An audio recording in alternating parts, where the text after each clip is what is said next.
Assalamualaikum warahmatullahi wabarakatuh. Selamat pagi, salam sejahtera untuk kita semua.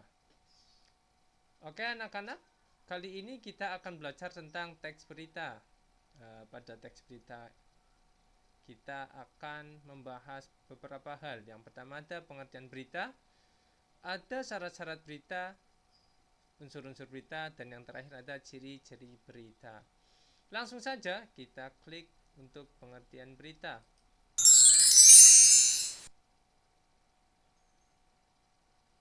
Oke, pengertian berita.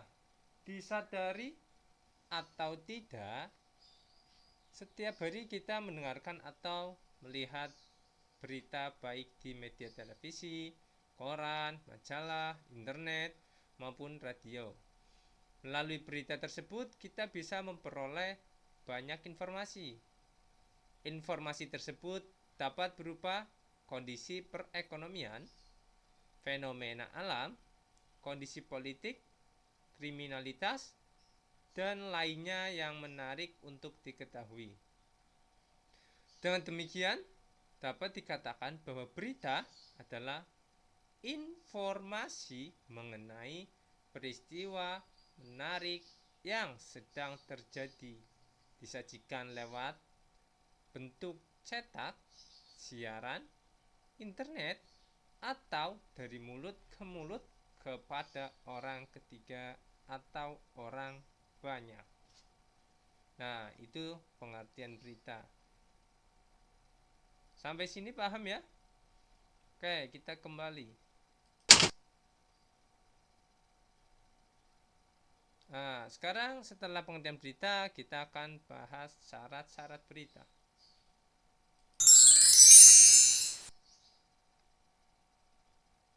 Oke, syarat-syarat berita. Kita ada di sini akan bahas berapa? 7. Syarat-syarat berita. Yang pertama ada faktual.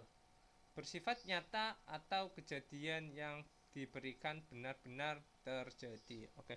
Jadi yang namanya syarat berita yaitu faktual atau fakta. Yang kedua ada aktual, bersifat baru atau terkini, atau jarak antara kejadian dan pemberitaan berdekatan. Yang namanya aktual itu baru, masih hangat-hangatnya. Oke, yang ketiga ada menarik. Apa sih artinya menarik? Bersifat tidak biasa, menimbulkan rasa penasaran atau ingin tahu berkaitan dengan tokoh-tokoh terkenal, berguna untuk diketahui, dekat dengan pembaca atau pendengar, dan bersifat konflik. Menarik ya, berita itu menarik, jadi orang-orang pengen membacanya atau mengetahuinya. Oke, yang keempat ada objektif. Apa artinya objektif? Bersifat tidak memihak atau seimbang. Dalam hal ini, berita disampaikan sesuai kenyataan tanpa ada tambahan atau bumbu-bumbu yang bersifat memengaruhi pembaca. Ya, jadi tidak memihak. Misalkan saya contohkan ya, saya suka dengan orang itu atau saya tidak suka dengan orang itu, beritanya dilebih-lebihkan, ya, itu nggak boleh. Ya, terus yang kelima, lengkap. Artinya apa? Memenuhi unsur atau pokok-pokok bahasa, yaitu kejadian apa, siapa, di mana, mengapa, kapan, dan bagaimana kejadian itu terjadi.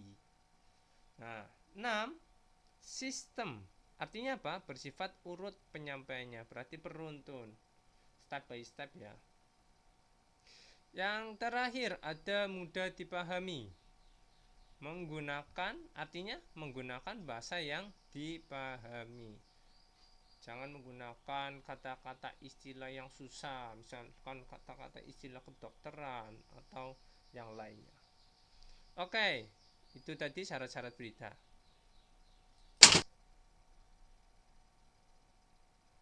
Yang ketiga, ada unsur-unsur berita. Di sini anak-anak harus paham ya tentang unsur-unsur berita, karena ini yang sering keluar di soal. Nah, sebuah berita yang baik harus lengkap, yaitu memenuhi unsur-unsur berita.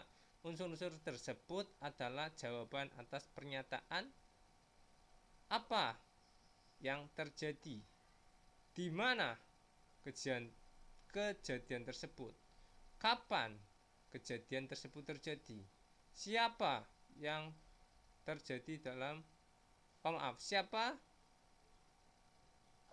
yang terjadi dalam kejadian tersebut. Yang kelima ada mengapa kejadian tersebut bisa terjadi. Keenam, bagaimana kejadian tersebut terjadi. Kalau di bahasa Inggris, nah di sini agar mudah mengingatkan keenam unsur tersebut, kita dapat menyingkatnya dengan akronim ADIKSIMBA. Nah, ini kalau di bahasa Indonesia. ADIKSIMBA, A apa, di mana, K kapan, siapa, M-nya mengapa, dan bagaimana. Mengingatnya adik Simba. Mudah ya. Pak, kenapa enggak adik si Mas atau adik si Om, adik si Tante? Itu terserah kamu ya. Tapi kalau di bahasa Indonesia itu adik Simba. Nah, atau dalam bahasa Inggris dikenal dengan sebutan 5W 1H. What, where, when, who, why, dan how. Dalam penulisan berita, keenam unsur tersebut boleh dipergunakan secara acak dan tidak urut. Oke, ada 6. ADIKSIMBA.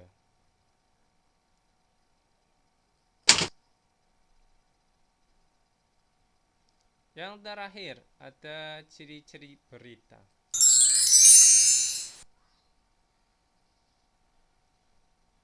Nah, ciri-ciri berita di sini akan dijelaskan 6 saja. Yang pertama, 1. Sederhana. Mengutamakan pilihan kata yang banyak dimengerti semua kalangan pembaca. Tidak menggunakan pilihan kata yang hanya dimengerti kalangan tertentu. Sederhana itu. Yang kedua, jelas. Mudah ditangkap maknanya. Yang ketiga, singkat, langsung pada pokok kejadian, tidak bertele-tele atau berputar-putar. Yang keempat, ada padat. Artinya apa? Mengandung banyak informasi. Yang kelima ada menarik. Artinya apa? Mampu membangkitkan minat atau minat dengar. Minat baca mungkin ya, atau minat dengar. Yang keenam, jernih, memberikan secara jujur atau tidak membunyikan sesuatu yang bersifat prasangka. Oke, itu ada ciri-ciri berita. Nah, kita akan ke contoh berita. Contoh berita. Di sini ada BMKG, praktikan hujan disertai angin di berbagai wilayah.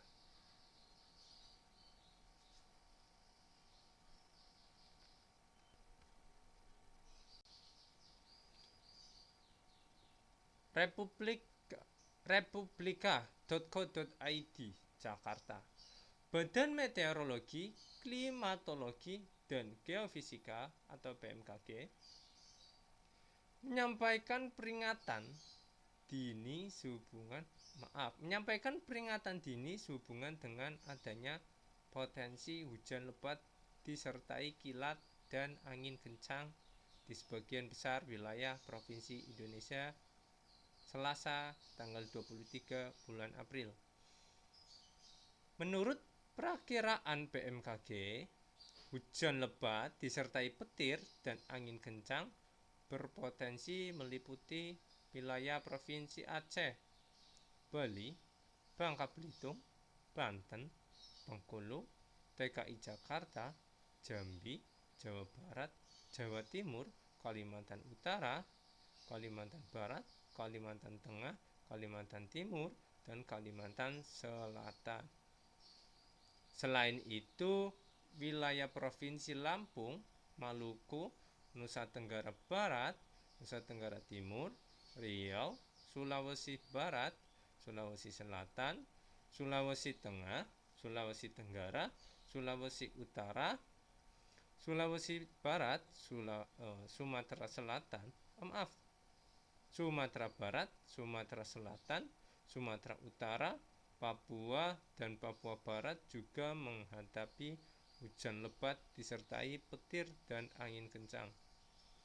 Di wilayah Jakarta, BMKG memperingatkan masyarakat untuk mewaspadai potensi hujan disertai kilat atau petir di Jakarta Selatan dan Jakarta Timur pada siang dan sore hari.